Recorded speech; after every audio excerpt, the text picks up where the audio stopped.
Сәлем достар, бүгін біз сіздермен Whoopie Pie тортын дайындайтын боламыз. Құрамында шоколады жоқ, бюджетный вариант.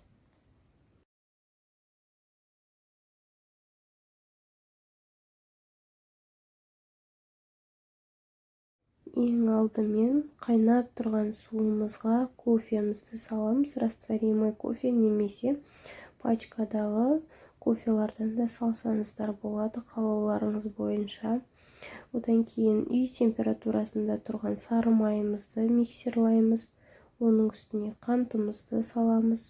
2 жұмыртқамызды салып, тағы да бір келкі болғанша араластырып миксерлап аламыз.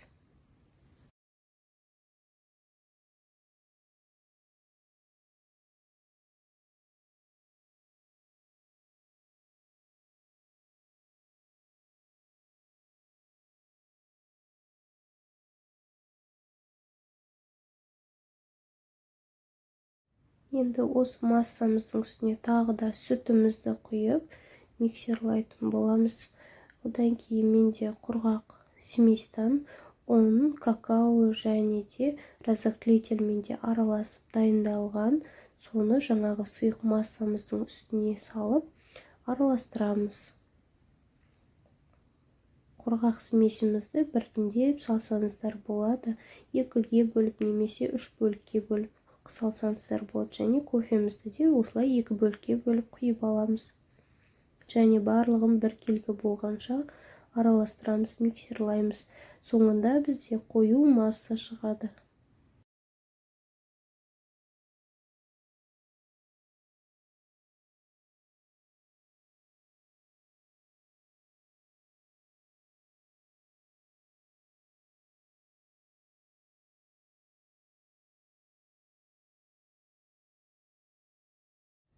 Міне біздің смесіміз дайын. Тым сұйық та емес, қою масса пайда болды. Бізде міне барлығын өлшеп алдық. Менде 2069 грамм, одан 750 грамм ыдыстың массасын алып тастаймын. Сонда қалған массамды мен 4-ке бөлдім.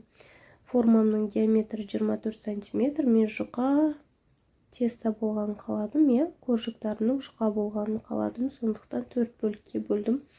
330 граммнан сіздер 3 бөлікке бөлсеңіздер болады, формаңыздың диаметріне қарай.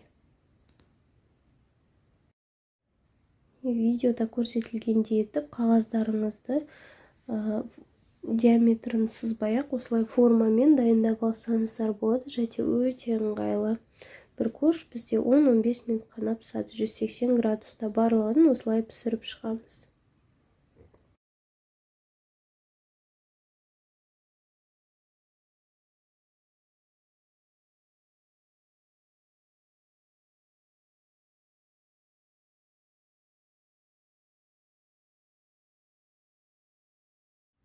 Корждарымыздың барлығын пісіріп алдық. Енді олар суығанша кремін дайындаймыз.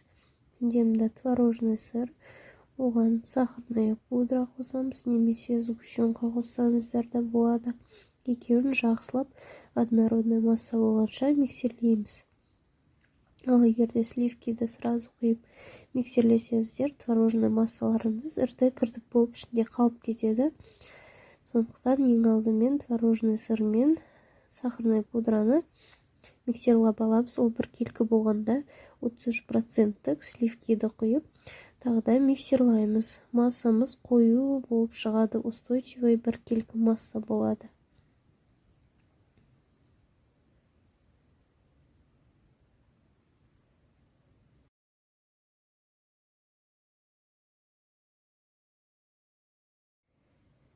Біздің уже сливкеміз қою устойчивый масса болды. Енді осы дайын болған сливкемізді тағы да өлшеп аламыз. Одан посуданың массасын алып, оны 3-ке бөлеміз.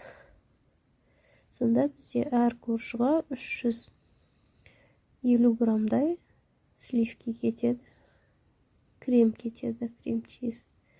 Соны осындай пакетиктерге 3-ке бөліп салып алсаңыздар, өздеріңізге ыңғайлы болады.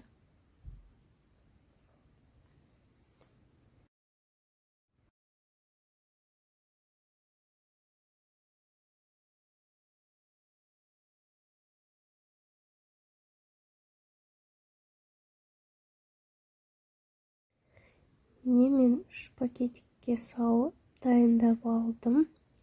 Енді осы уақытқа дейін менің коржиктарым суып дайын тұр. Қазір сборкасын жасайтын боламыз. Крем дайын, корж дайын. Енді міне подложканы дайындап алдым. Менде осындай двусторонний подложка. Оның өзіңізге керек мөлшерде басын қиып алсаңыз болады, немесе насадкаларды салып қолдансаңыздар да болады. Мен насадкам кішкентай болғандықтан мен басын осылай кесе салдым. Ең астына крем жағамыз. Себебі біздің коржымыз сырғанап кетеді, тайып кетеді. Сол үшін крем жағып, ең бірінші коржымызды орнатамыз.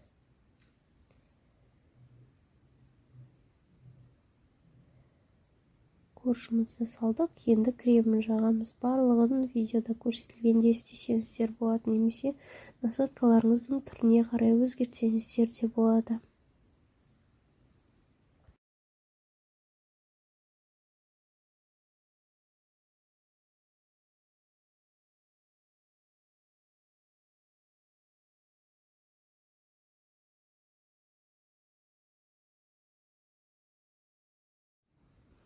Байқасаңыздар, коржымыздың барлығын бет жағын астына қаратып салып жатырмыз. Себебі бет жағы томпайып кетуі мүмкін. Сондықтан беттің астына қаратсақ, корждарымыз бір келкі түзу шығады. Ең беткі коржды ғана оң бетін саламыз, қалғандарын астыға қаратып салсаңыздар болады. Сонда тортыңыз бір келкі болып шығады, қисық болмайды.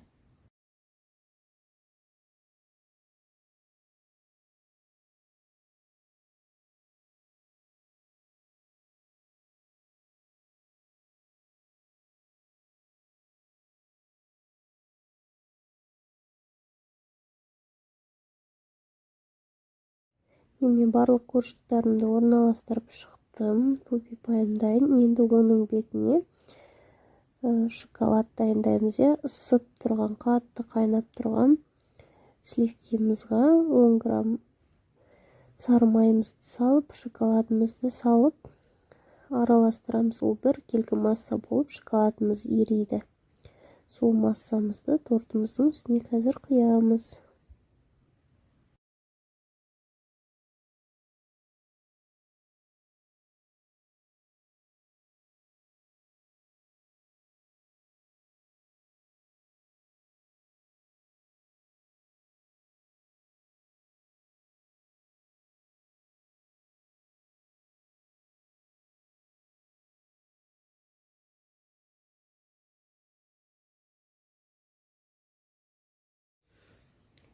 Тортымыздың үстіне шоколадымызды құйып шықтық. Подтектарын жасадық. Тортымыз дайын. Енді өзіңіздің фантазияңызға қарай әртүрлі әсемдесеңіздер болады. Мен осылай қалдырдым, маған осылай ұнайды. Шыдай алмай бір кусогын уже кесіп жібердім. Өте жұмсақ, дәмді болып шықты. Жасап көріңіздер.